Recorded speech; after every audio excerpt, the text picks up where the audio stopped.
What's up, beautiful people? It's your girl Karma, and you're watching Healthy Beauty Radio. I don't know that part of the song. I'm a woman. Alright, clearly you listened to this recently. I'm putting on I am woman. Yo, I love this song so much. So, it's Women's History Month, you guys. And I'm so excited because I love being a woman. I don't know about, other women out there, but I know that I love being a woman. I love being a girl. I'm a girly girl. I like to wear pink. I like glitter. I like it all. Even though being a woman does have its ups and downs. So yeah, we're just going to talk tonight about just, being a woman, being a female. Okay, so you're now tuned in. Like I said, it's Healthy Beauty Radio live now with your girl Camelia, and I have my co-host here, Camille. She's back again. Hey guys. So let's welcome her. And I like this that we have going on here. Camille's been to the show about this is my third or fourth time on the show. Yeah. And I don't know, I feel like she's a good fit, she makes me feel comfortable, I'm getting used to it. Yeah, and if you guys don't know, if I didn't mention before, I mean, if you could not tell by our names already, we're twins. So I'm Camelia. And I'm Camille. And we actually have a YouTube channel. Yes. Called Camille and Camelia. So if you guys want to look us up on YouTube and check out our videos, we have a YouTube channel where we make videos together, and it's just our names. It's Camille, Camille, and Camelia, Camilla. Two eyes. On YouTube. Yes, there's two eyes in my name. It's Camilla. And we have videos on YouTube, and we came up with this little trade name for ourselves. It's TWINZ, which basically spells out twins but with a Z. And we made it like an acronym, and it was like two women inspiring natural. And I don't remember what the Z naturally was it? No, it was TWINZ. The T was the Z was just for a little bit more, women, yeah, two women inspiring natural, and then I was making beauties. I don't remember what the Z was gonna be for. I don't remember making this acronym. You don't remember? We were mad young, but all right. That's a first, because usually it's the other way around. I talk about stuff from our childhood, and I never remember it. So I forgot that TWINZ actually stood for something. I thought it was just fun way to say twins in a news type way, like TMZ. Anyway, she doesn't remember, but we were trying to make up we were trying to turn it into an acronym and basically try to find out what can we make it stand for. We made it stand for twin, two women inspiring natural. I don't know if I want to say naturals, natural people, natural living. I mean, I love to promote natural living and healthy living. And beautiful living. That's what Healthy Beauty Radio is all about. So yeah, I think that we are two women who inspire, natural things. Life. I guess you could say natural life, natural living. You might not know this about me and Camille, but we try our best to just stay natural. Our hair is natural. We've never permed or used any chemicals in our hair whatsoever our whole entire lives. We try to just live naturally. Everything we live naturally. We do everything we are. We use natural products on our skin. We use oils, hardly any lotion. And it's not even a lifestyle that we decided to just take on eventually. We've always been that way from babies.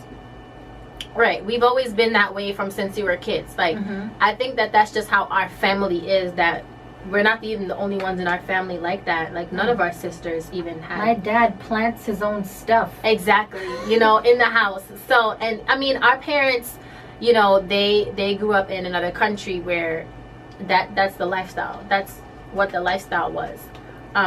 So, yeah. So I think that it's a great brand name, to me at least, for us to take on. And I love to inspire women anyways, and that's what this show about is tonight. It's about inspiring women, and it's honestly, we're just all about women tonight. Guys, if you're listening, I mean, y'all know y'all love ladies. I mean,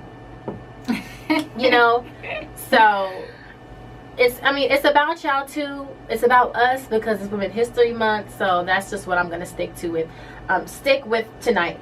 So I just want to give a little bit of insight on Women's History Month. How did we become so special that we have our an whole entire month to celebrate the history of women. Dedicated to us. Like, why isn't there a Men's History Month? That's something that we're gonna need to dig deep and find out.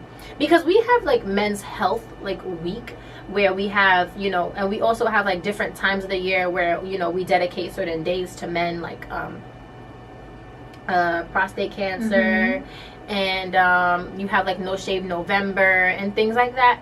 But I wonder what, like, okay, so we have a whole month dedicated to us, and men just kind of, but you know what, no, we had to fight for it, and that's why the month is dedicated to us. I mean, no, it's honestly, that's true. Because, okay, so let's go into the history of that, being that you mentioned it, right? So, and mind you, so we know that, you know, Women's History Month is designated, March is the official month for Women's History Month. And then we also had Women's International Day, which was yesterday. Every year, annually on March 8th is International Women's Day. And honestly, I think it's great that it's in March, because we just finished having an entire month dedicated to Black people. We had Black History Month in February, and you know, we followed up with an entire month dedicated to the appreciation of women. I think it's great. But how did this start? So we're gonna flip back into history for a little bit.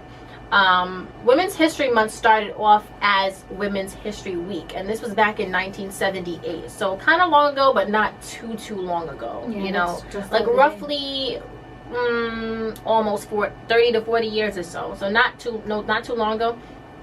But for a very long time, Women's International Day has been celebrated, which, like I said, that was yesterday. But it was only one day, and that has been celebrated from way back since 1911.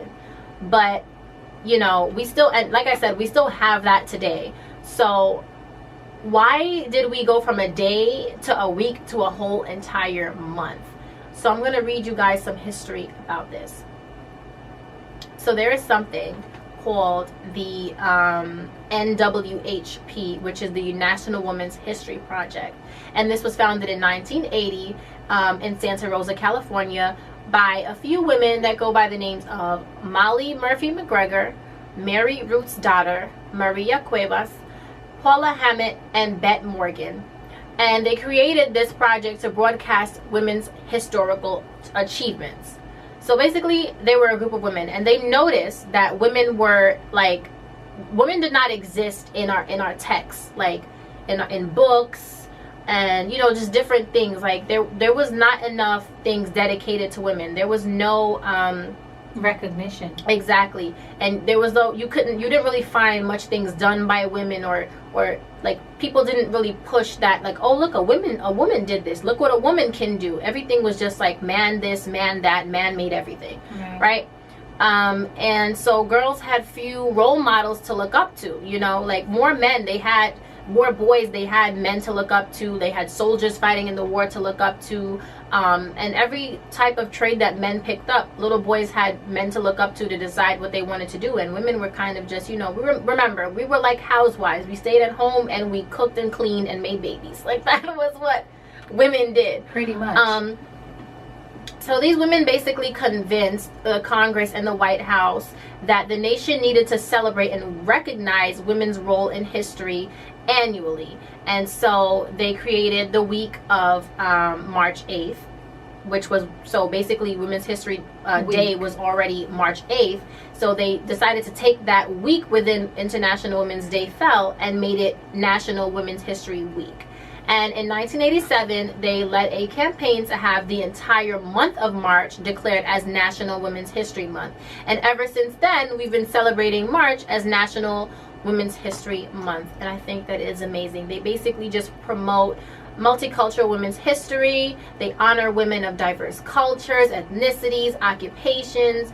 It doesn't matter where you're from, what you do. If you're a woman, you're being recognized, you know. And I think it's absolutely amazing. And honestly, it makes us as women feel better. It makes us feel empowered. Exactly. And that's honestly what we should be doing. We should be uplifting each other and empowering each other. There's too many times where I've experienced, you know, in my own personal life, if I had to share, and just say that some women, you know, kind of tend to shoot each other down sometimes. And you know, that's not cool. We shouldn't do that. It's the same way, like, even people within the same race sometimes treat each other a little bit worse than somebody, you know, that's not of your own quote quote kind. And honestly, it shouldn't even be like that. Like, you should see a woman and be like, you know what, you're a woman, I'm a woman, let's stand up together, let's stand tall together and show the world what we're both made of. Not I'm better than you, or you know, you're below me, or anything like that. So I'm happy that we have a Women's History Month, and we'll be celebrating all month long. And so of course you guys already know what I do with these playlists already. So I have a bunch of women's history, like, not women's history, but it's a bunch of women dedicated, like all about women songs playing for you guys. And I just like to have fun with it. So this right here is Shania Twain's Man, I Feel Like a Woman. Take a listen. I love it.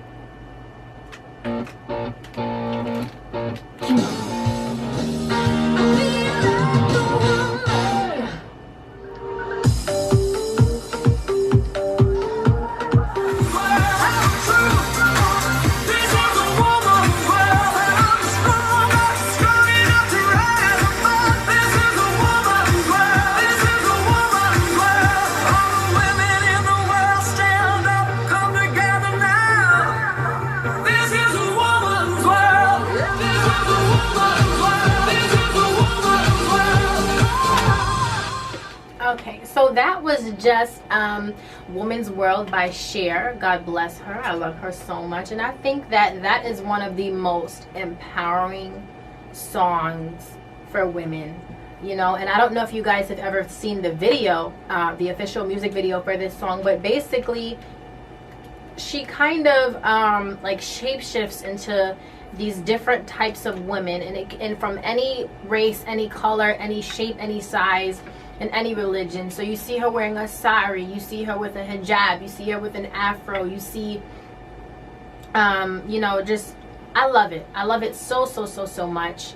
And just looking at the video, it also reminded me of a movie that is I have to check again. I can't remember if it's come out in theaters just as yet, but I saw it on the news, and I really want to go and see it. And it's called A Wrinkle in Time.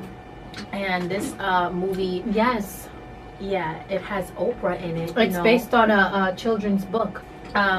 Yes, it's called A Wrinkle in Time, and it's starring Oprah Winfrey, and she's one of the most inspirational women of all time, at least for me.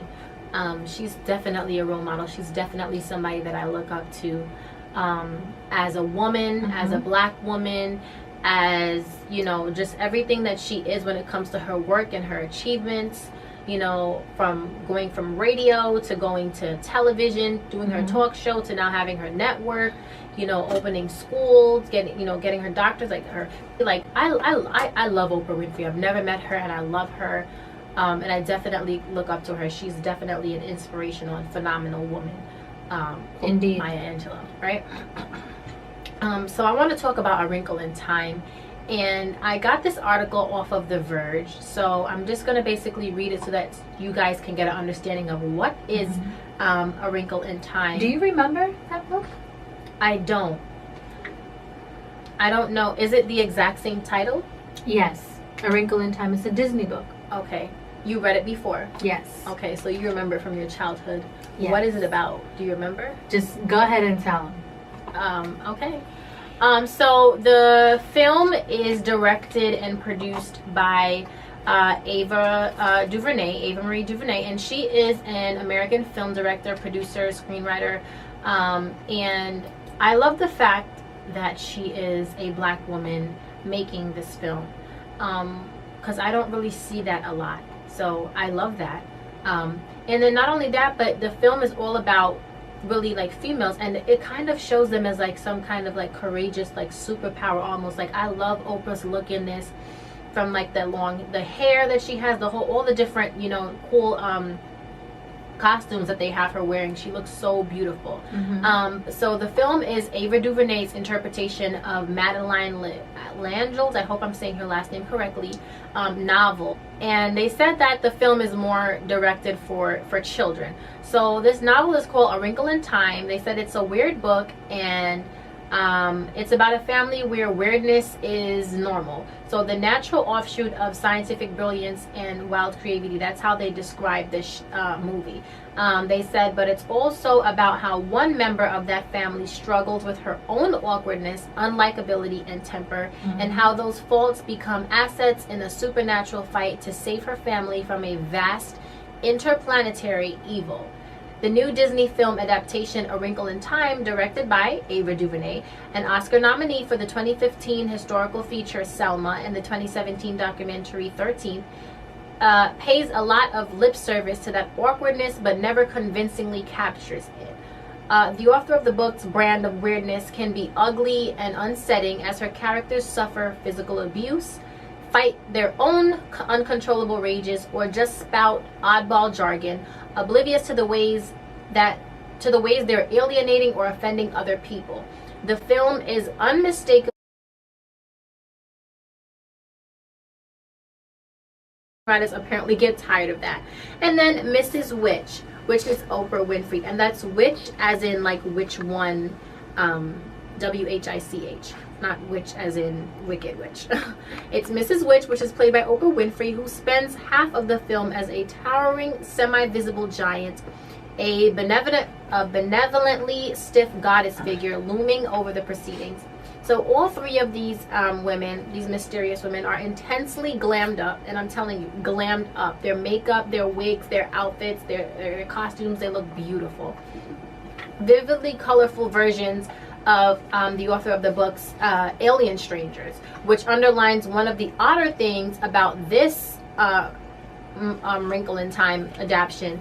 It feels like a feature-length version of the costume ball from Disney's live-action Beauty and the Beast, as the three mysterious women, the Misses, they take Meg and Charles Wallace and a local boy named Calvin on a cross-universe trek to save Mr. Murray, which again, that's Meg's dad. So Meg fights her anger, distrust, and resentment, or at least the softened version of it that is permissible in a Disney movie. So that was basically just like a breakdown of what the movie is about, and I can't wait to go see it. I think that it's amazing, and I really think that it'll be nice for little girls to watch, you know. And I like the fact that it's three women guiding this young girl and helping her, you know, not only as she's on like the search to find her missing father, but helping her search kind of to like find herself. Yes. You know, because she's going through all these different things at home, and she's probably fighting with, like they said, she's fighting her anger, she's fighting with herself and the things that she goes through, and they kind of probably help her along the way with that. I can't wait to see this movie, and I hope that every little girl goes to see it. Every mom take their daughters to go out and see this movie. Just by looking at the trailer, you can really you can tell that it's a movie that you definitely don't want to miss. Yes. And that's what I love about these books that we grew up reading as a child, because the stories that they're about really helps you. If you're a little child reading that book, you're able to relate. You know, the stories are realistic, and these are things that kids actually go through in life. So I think it would be great for all children to go out and see this movie, being that it's based on an actual book that we read as a child. Right. I'm going to play a little snippet just for you guys to listen to the trailer of this movie if you haven't seen it or heard it on television as of yet, or on social media. What if we are here for a reason? What if we are part of something truly divine? Imagine 91 billion light years traveled. Imagine that. Sweet dreams are made of it. Your father has accomplished something extraordinary. Also dangerous. He's trapped by a darkness that's actively spreading throughout the universe. And the only only one who can stop it is you. Be a warrior. I'll try.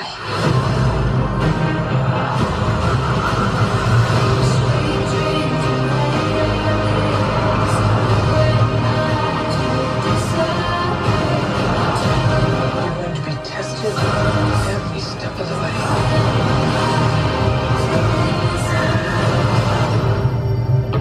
Trust nothing. Darling, time for dinner. Are you lost?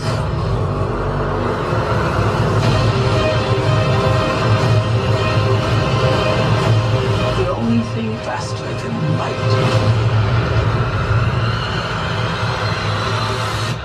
is the darkness.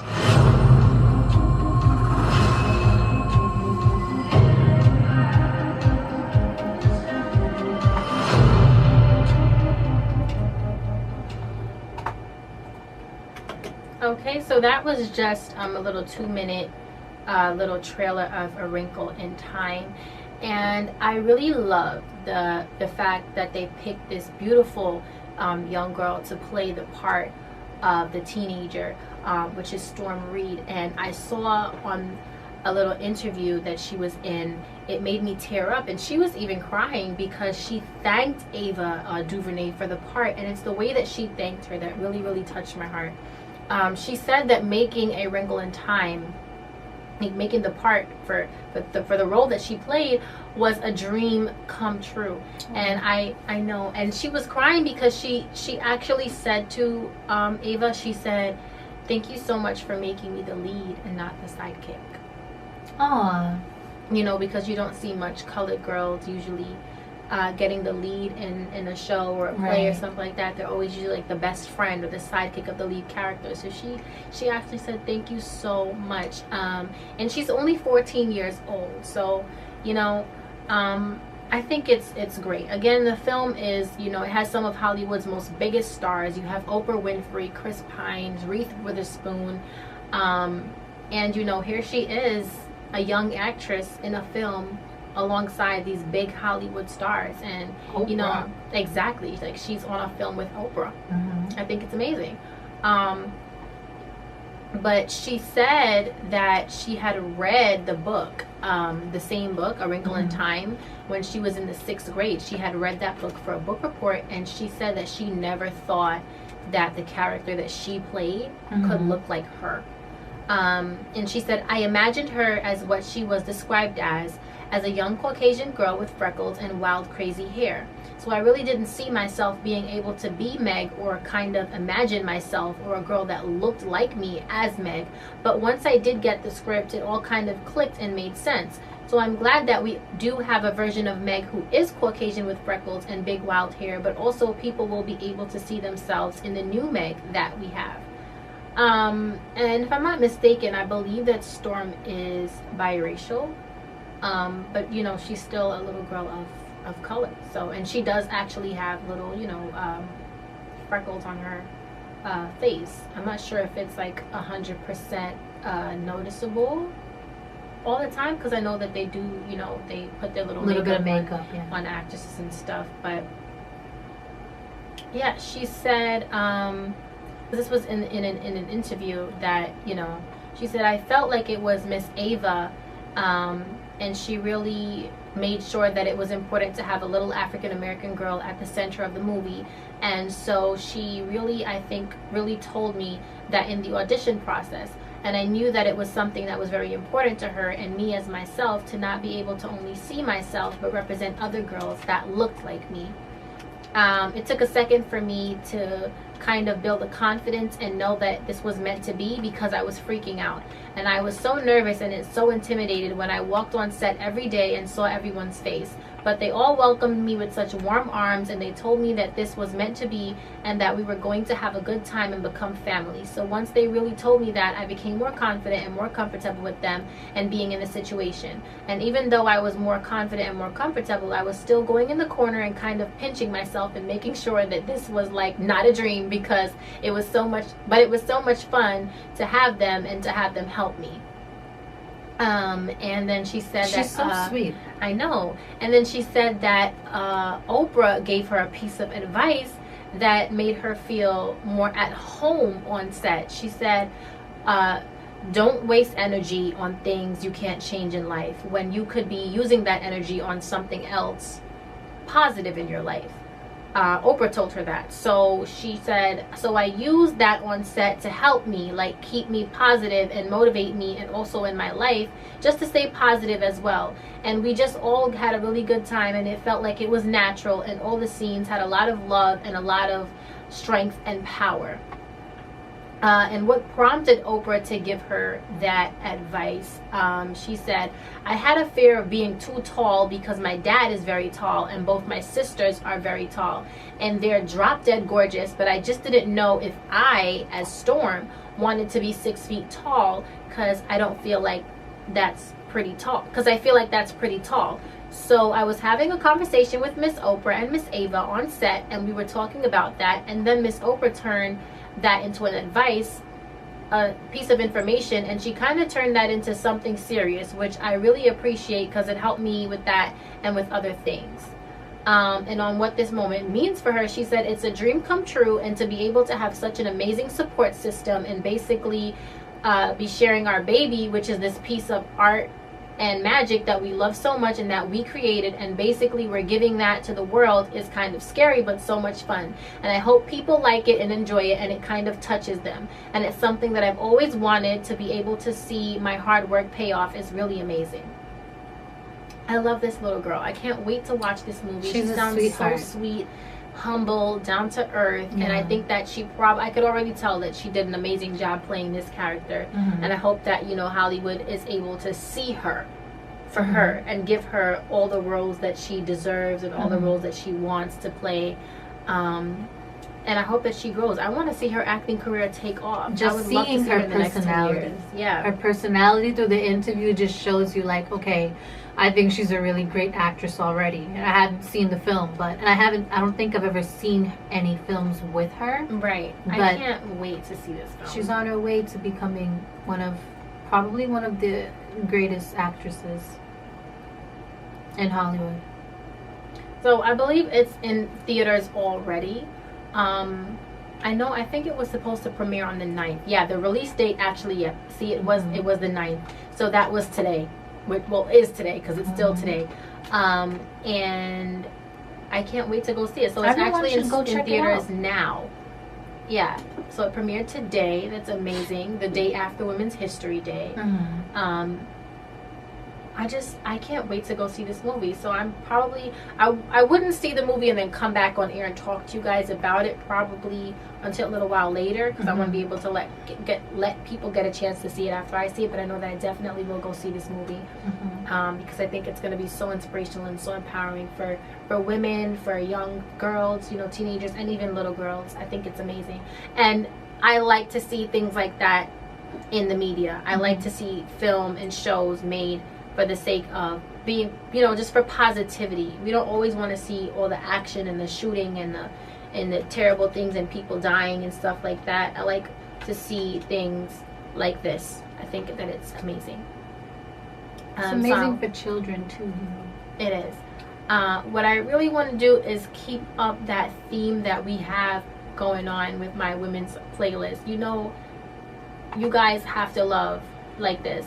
And I'm going to be, you know, not, I guess, petty, you could say. But I want to take it back to Who Run the World Girls by Beyonce. Girl, don't go anywhere. Stay tuned for part 2. You're listening to Healthy Beauty Radio.